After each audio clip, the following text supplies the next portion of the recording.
না, অবশ্যই খুব ভালো লাগছে এবং আমি তো অনেক এক্সাইটেড যে এবার কোরবানি ঈদটা খুব ভালো যাবে এবং অবশ্যই হলে গিয়ে ২ টা ছবি আমরা দেখবো। কারণ দুইজনই আমার সহকর্মী।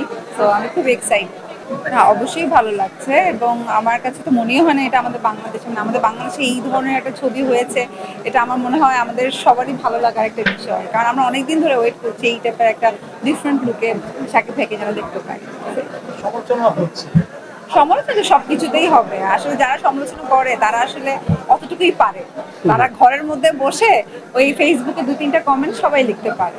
তো আসলে কাজ করানোটা মেইন জিনিস। এটা আসলে আমরা যারাই ইন্ডাস্ট্রিতে কাজ করি সবাইকে নিয়েই যে ভালো কাজ করবে তাকে নিয়েই সমালোচনা হবে। এটা খুবই নরমাল জিনিস। তো আমি এটাকে আসলে কেয়ার করি না। অনেকদিন সো ধরে থ্যাংক ইউ।